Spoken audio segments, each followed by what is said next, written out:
Welcome to Murderabilia Exposed. I'm Andrew. And I'm Taylor. How's it going, everybody?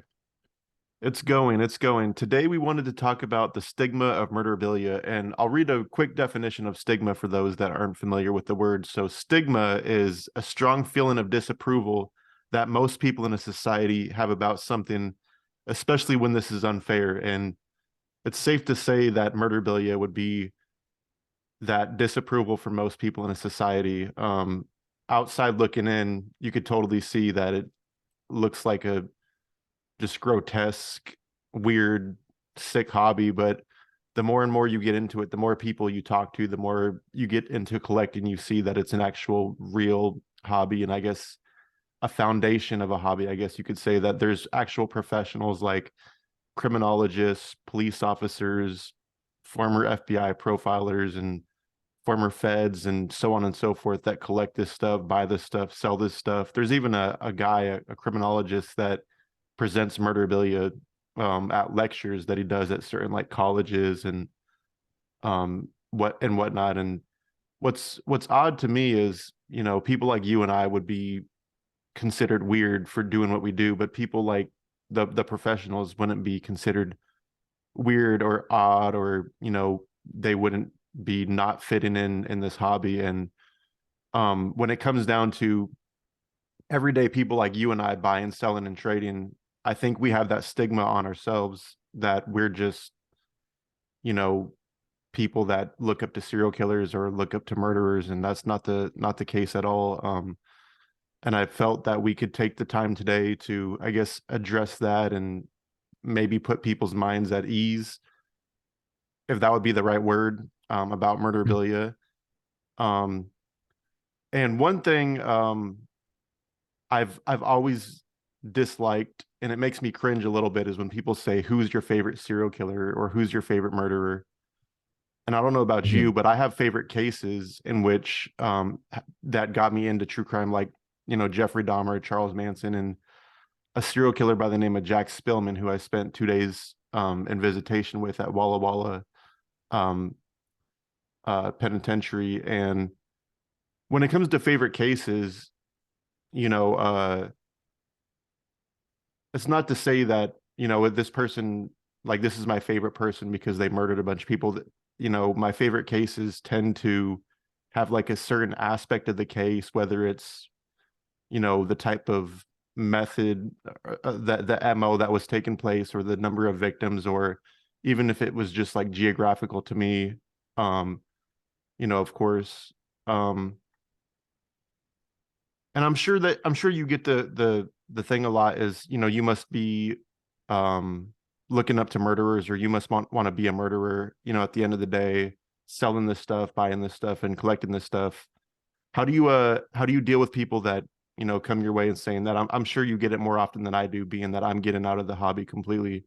Yeah, I mean, I get one thing I tried to do from the beginning, and I said this quite a bit, is try to keep a low profile in regards to like there's some people who are going to be interested in this. The people who are actually buying and collecting are the ones reaching out and trying to pick things up, right? Um, the people that are um might be offended by it or not be a fan, it's a little more there's a lot less people um who are going to be interested in it, but I'm not trying to advertise or promote to people and convert them over into the hobby and say, hey, this is why it's cool. You should collect this stuff. I'm just trying to market to the people who are already there looking for it, right? So I think that is helpful at avoiding some of that criticism, right? Because I just don't see a point in trying to bring that on myself, Obviously, I get it. People find one of my accounts sometimes, and I assume that's why my um, Instagram gets deleted constantly and my TikTok gets flagged constantly, is because somebody comes across it who has an issue with it and then decides, oh, I'm going to say something and get this shut down because I personally find it offensive. And that's fine, but I'm just trying to basically avoid that as much as I can, um, by staying out of these people's way, so to say, right? But yeah, I definitely get people in real life, in person. Like if I meet somebody at a bar or a friend of a friend or whatever, I generally only ever have positive um experiences. And I mean, maybe that's either a, people are just too nervous to say something to me about it or want to be polite. But I think more often than not, it's just like, oh, it's a bit of a curiosity, and this is a bit of an interesting thing. I've never heard of anyone who does this. So I didn't realize it was a job. How do you find these things, right? Um, so it's not like it's a huge constant issue. Um, but it does happen. The the thing when it comes to, do you have a favorite as well? Yeah, I always found, like, for me, people, if somebody asks like what got you interested in this, I'll talk about Jonestown, people sample. I talked about that before in a few interviews about how that got me into collecting and then into selling stuff.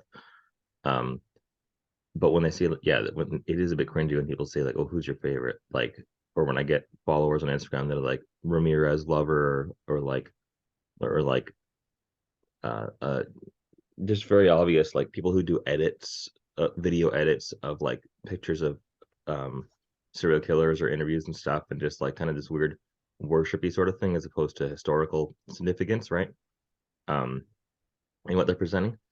But yeah, I think there's a lot of I mean, we'll get into it as we go. I'm sure you have a lot of questions lined up here and a lot of conversation topics that will dive into this deeper, but definitely I've faced a bit of criticism and a bit of like weird looks, but for the most part I'm just trying to not stay separate from the circles where people would think that, and stay in my own lane, so to say. When it comes to customers, you know, the people that we sell to, a lot of the time people would think that people that purchase this stuff are, that's not the case. Like there's experts I've sold to, there's, authors and so on and so forth that I've sold to. And it's always odd to me that, um, people can have hobbies such as like collecting stamps or antique books or even like religious artifacts. And it's, I mean, people like to judge based off of what they've been taught and what they've been brought up with, I think. And that's the stigma of murderabilia, I think, is obviously it's bad to kill somebody, it's bad to do bad unto others. And um I mean, I think what you're trying to get at is that it's, I mean, from our perspective, at least, from you or I or somebody who also collects, it's like it comes off as like a hobby, right? It's like, oh, this is what I do as a hobby. From an outside view, it is very stigmatized, as you said. It's very like frowned upon a lot of the time because it's kind of a dark hobby, right? And I think it doesn't necessarily just stick to the murderabilia thing. Like, my thing that I collect more than anything else is used urns, right? Like, I'll go to the thrift store and I'll buy urns that people have donated, because for some reason, just like the idea of somebody donating an urn to a thrift store is ridiculous to me. Usually they're for pets, I guess, right? But I've had like 10 or 12 urns that I've got secondhand, and I keep the thrift store labels on them and have them on a shelf at home. And I just think it's like a weird curiosity that people are like dumping out ashes and donating these things to a thrift store. Um, and I've had people be like, "That's really weird too," which I get, but it's one of those things where, for me, it's like an interesting thing to do. It's like a unique curiosity. And then the true crime stuff, even more so than that, it's a curiosity, right? Of like, oh, I want to read a letter that this person hand wrote themselves, no one's ever seen before, or I want to see a photo nobody's seen, or I want to, I mean, with kind of the level I'm operating at, a lot of it is digging up new media and new materials, right? And art, I kind of collect um, digital assets in that regard. I'm collecting unpublished photos. I'm collecting audio calls and just things that I can eventually maybe one day use in some kind of documentary project or book or something. But um, you know, one of the big things that I find a bit frustrating, and I told you this before, that I would never argue against somebody who has an issue with this and be like, well, I should be able to do it because of this, right? I get why somebody might be offended, but my kind of view on it is that with something like the new Dahmer series on Netflix, for instance, right? Um, that most streamed show in Netflix history, Evan Peters, I'm sure, made millions of dollars. The production team made millions of dollars. Um, and that came out, and it's cool. Here's a show, just Jeffrey Dahmer, and people kind of have this view of, oh well, it's educational, it's telling the story about this and that, and to an extent, yeah, but this is all rehashed information, right? This has all been out there before. This is all, it's just a retelling of a book about Jeffrey Dahmer that you could just read the book. Why do they need to make this big sensationalized thing? Now, on the other hand, um, with what you or I are doing, when it comes to like writing letters to inmates, for instance, right? You're sort of getting new content, getting new information.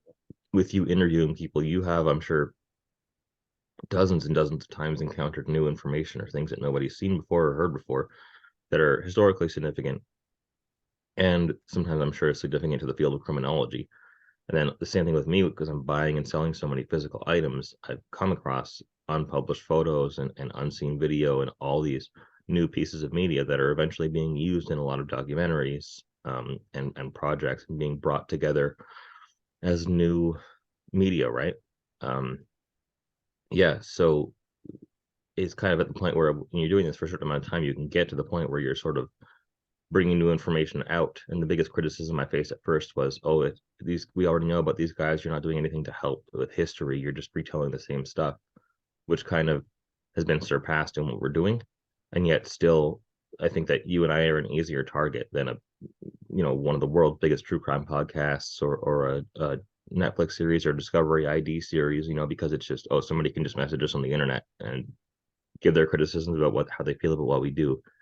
And it's harder to get in touch with some of these other people who are doing this at a much bigger scale, making tons of money, and having the other thing with that is that people who might be offended or upset by this are going to be targeted by Netflix advertising or hear about this thing somewhere else. Whereas, unless you're looking out for what we do, it's going to be hard to come across it randomly. Yeah, and the fact that there's some people that do buy and sell just to just straight up sell, but what you and I do is more historical, I would say. I guess you more than myself, because I'm just trying to sell everything off and move on. But Mm-hmm. I know you're, procuring artifacts and getting them to different museums and different collectors that will preserve them, and they won't just end up in notebooks or like, tarnished over the years. And Mm-hmm. I'm working on some things too that I can't contractually talk about right now, but eventually it'll all come together and make sense. And people will be like, "Oh, I understand now." But yeah, no, exactly.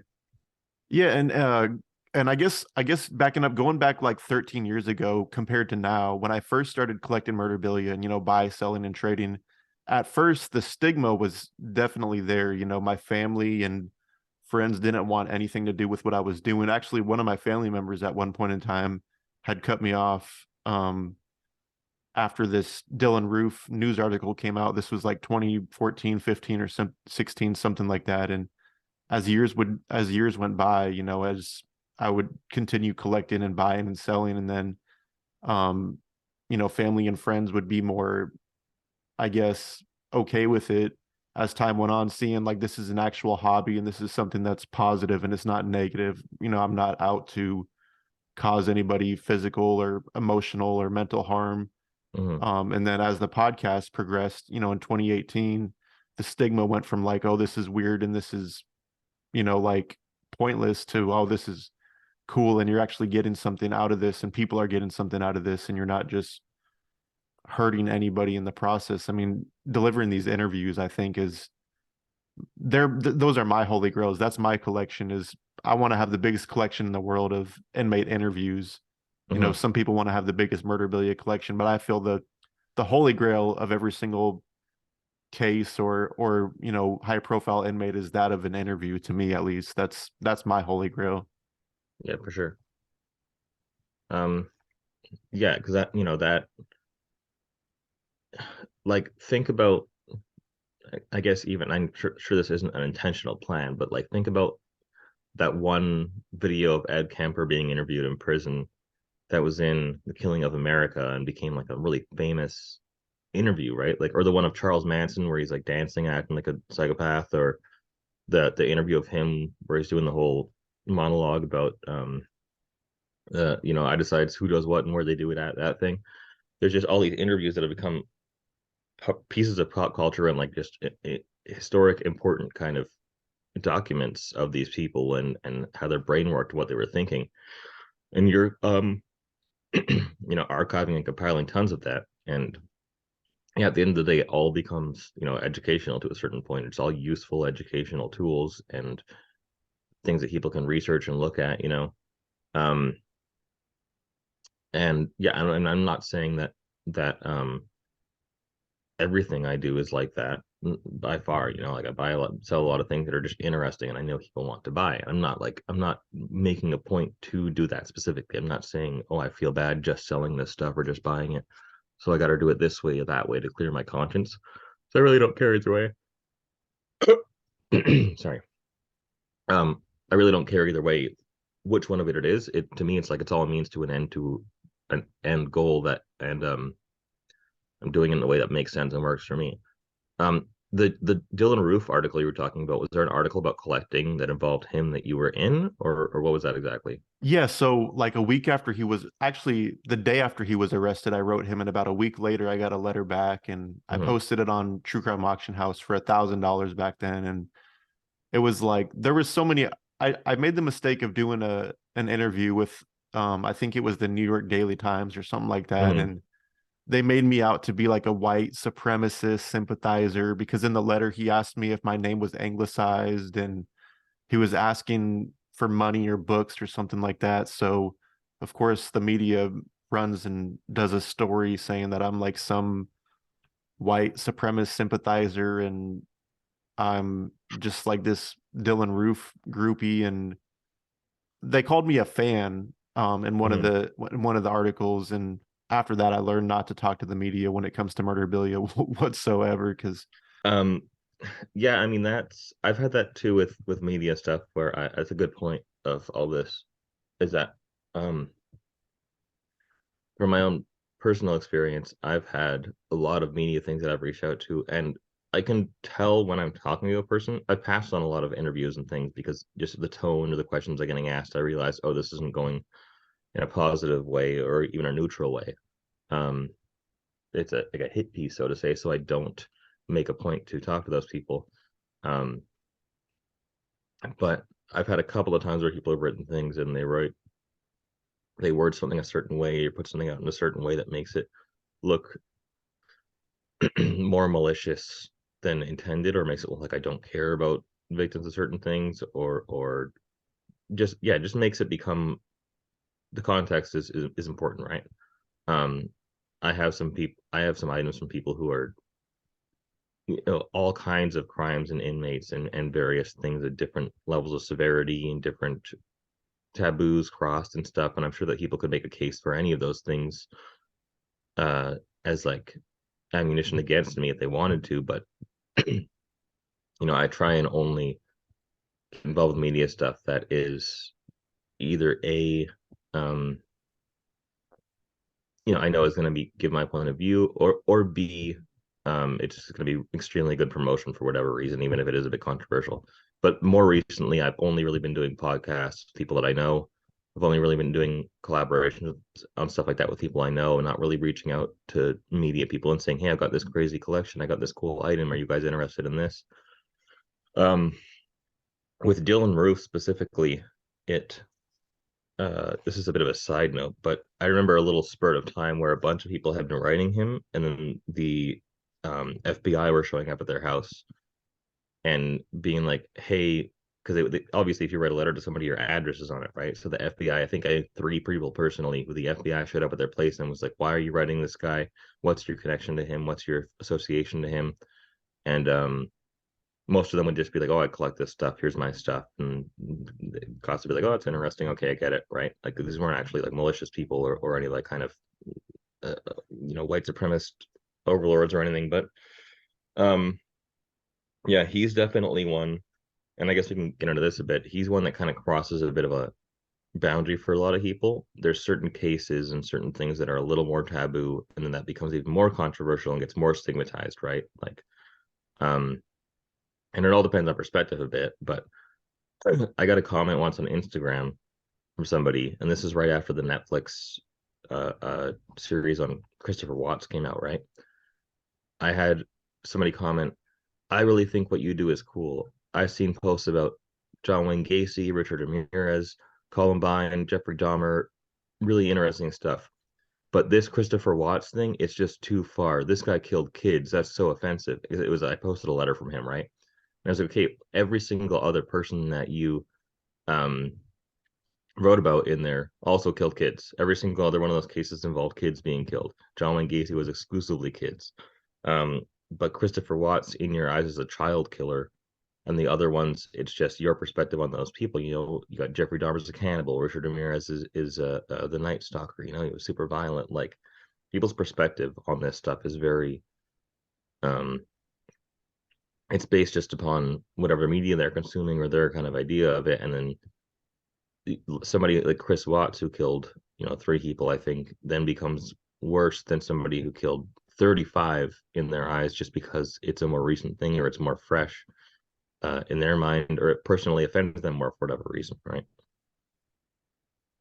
Right. And in regards to the crossing over, of course, there's other hobbies like people collect, things from like the Ku Klux Klan or like Nazi memorabilia, and I feel like that's a step above murderabilia. And I guess I guess you could say it's like a subgenre, kind of like oddities is with murderabilia. It, Mm-hmm. I guess, is just odd in the spectrum, really. But yeah, I think like when I wrote to Dylan Roof, I wrote just because I was interested. The case was getting, international coverage, and I wanted to talk to the guy and see if he would Mm-hmm. spill why he did what he did. And of course, I got one letter, and he never wrote back.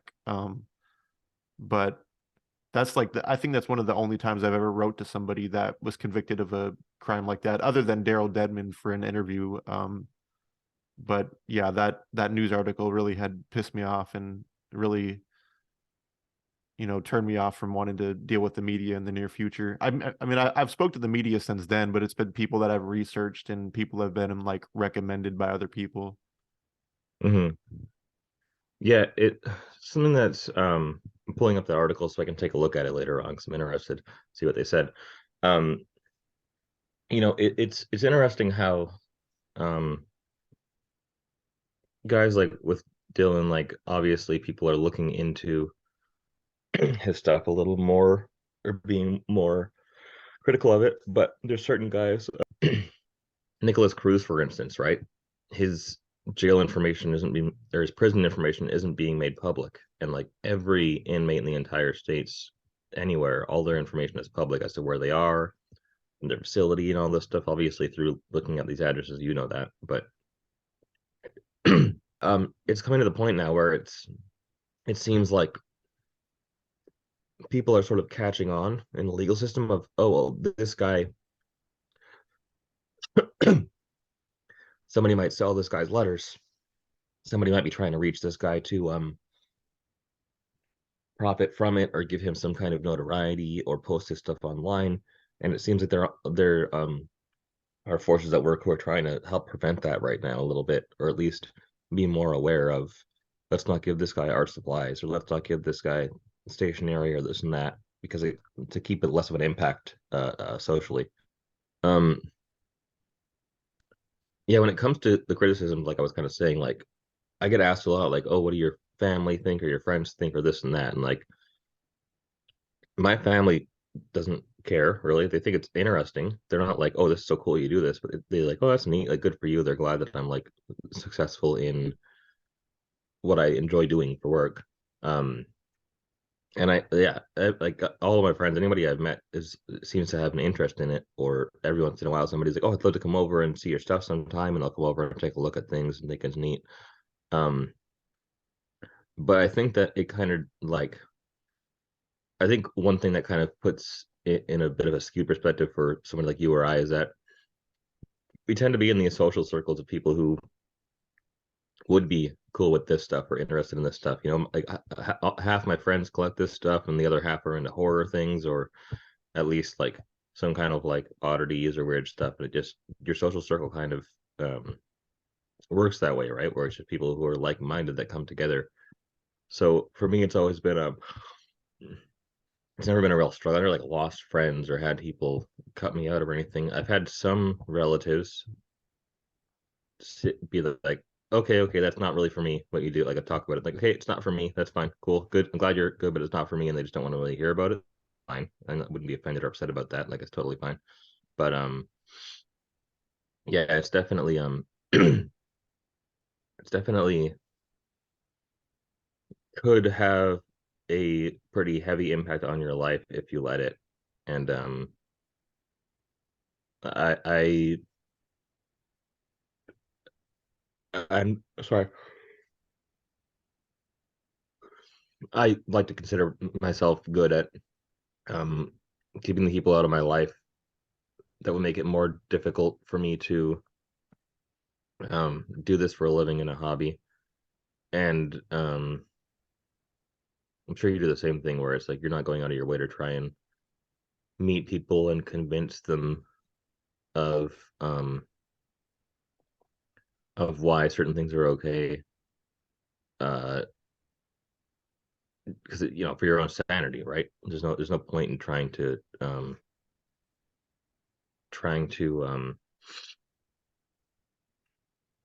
um advertise this to everybody and make it socially acceptable when there's enough people who are interested in it um and researching it. You don't need to really um convince the mainstream, so to say. Right. There's always going to be a naysayer. Like even if you create something that's just above par and it's perfect, there's always going to be that one person that hates it or hates you or hates Mhm. anything you do. Like no matter what you do in life, people are just Yeah, for sure.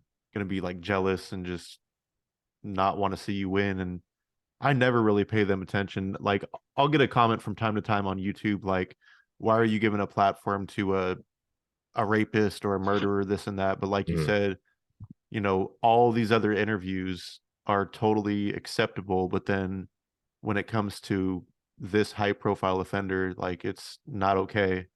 And I'll just Mhm. delete the comment or I'll approve the comment and just not even respond to them usually. But I really don't pay people the time of day unless it's constructive criticism and I feel like I can get something out of it. But if it's just somebody just right in their mouth, I'm just like, whatever. I guess part of Mhm. that stigma, right, is just judging a book by its cover, kind of in a sense. I mean, just judging somebody's work by, you know, everything that's come before it up until this, like everything was okay, but for some reason this isn't. And I just don't pay those people, the time of day. Mhm. Yeah, it's just there's like I'm not trying to be um an advocate for this hobby, as in everyone should either A, be okay with it, B, be interested in it, whatever. Like it's I couldn't care less um if somebody was interested in it or not. I mean, I'm like I said, I'm just trying to not offend or upset anybody. I'm trying to go out of my way to hopefully those people who would be upset or offended. I'm not trying to bring this to their attention, right? To advertise it in a way that they're going to see it and be like, oh, and I mean, there would be, I think, benefits to that in certain ways where it's like the controversy can be good, right? There are some people who have been doing this kind of shit in the past who go out of their way to ruffle feathers or be controversial, and it does work to promote stuff. But um, it's just at the end of the day, it's just hurting people for no reason, or you're advertising to the wrong choir. You know what I mean? Right, right. So the bottom line at the end of the day, don't really judge a book by its cover or judge somebody based off what they're doing because you might not know. I mean, this person collecting a John Wayne Gacy painting might be a criminologist or a teacher or even just somebody Mm-hmm. that enjoys the hobby. I mean, I don't see anything wrong with collecting at the end of the day, unless you're, like you said, trying to ruffle feathers and hurt people in the process, which I think is Mm-hmm. super rare, at this point in time in the hobby. I mean, there's maybe one in every 100 collectors, if that, might be doing something edgy or trying to, get attention or what have you, just to stick out or just to. Mm-hmm. Yeah, and I mean, there's a you can kind of I guess summarize it to a certain extent about there's one thing specifically that I look at And I think this was an interview with Hader where he said this, and he was talking about it. He went on Oprah once, I think, and it was like a thing where it was like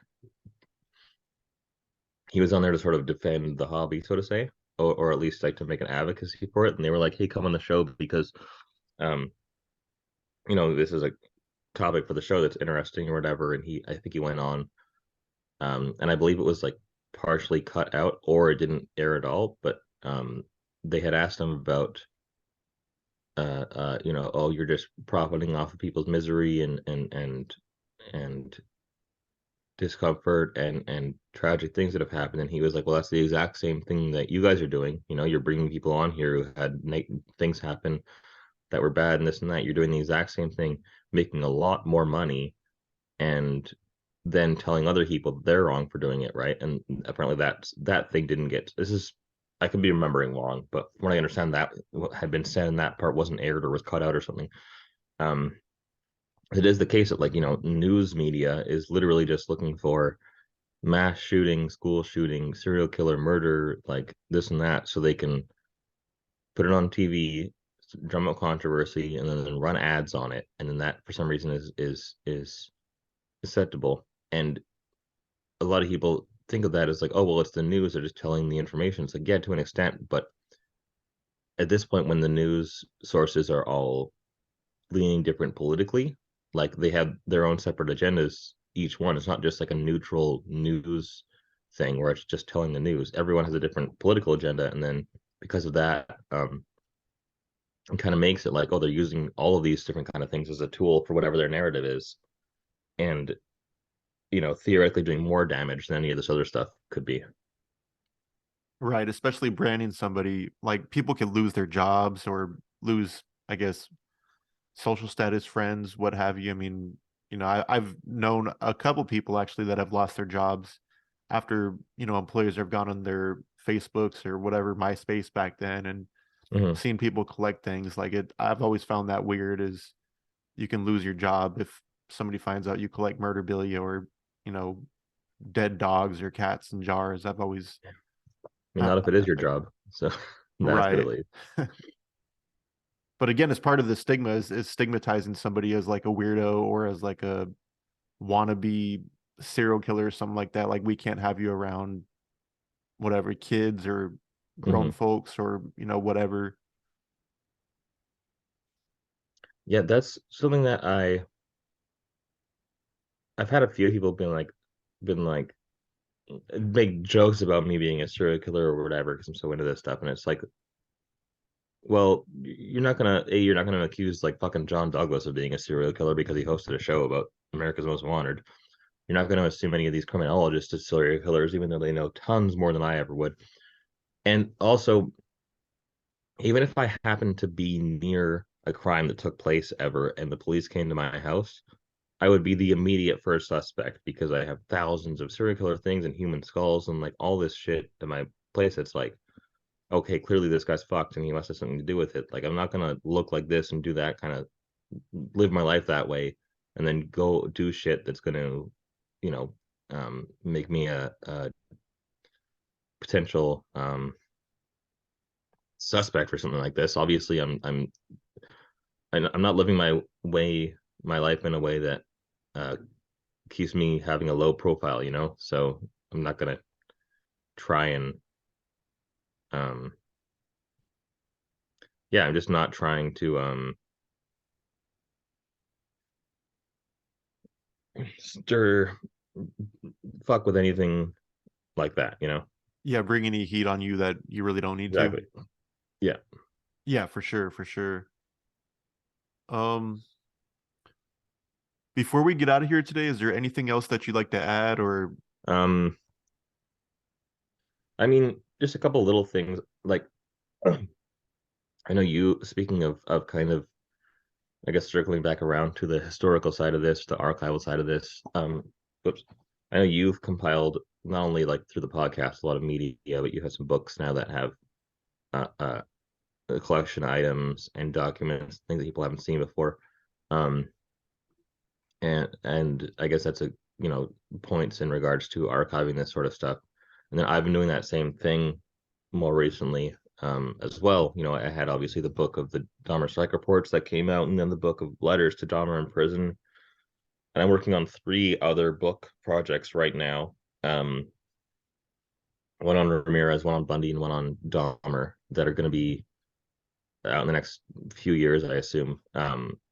That are kind of archiving some of this stuff and bringing some of this information to the public for the first time, which I'm excited about. And then I've got some documentary things that I can't talk about for quite a while, but I'm something that I'm looking forward to is that once these other books are out and I have these documentary credits, I can say, hey, I'm you know, as well as dealing in these antiquities, I'm also a bit of a historian, and I think that's going to alleviate some people's worries about like, oh, this is a controversial guy or whatever. Like, I'm hoping that that just kind of settles it down a little bit.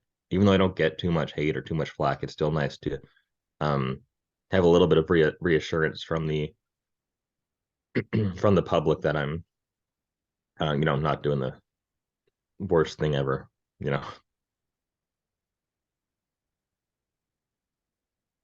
Awesome. Well, I think we can end it there, and thank you everybody for tuning in, and we'll catch you on the next one. For sure.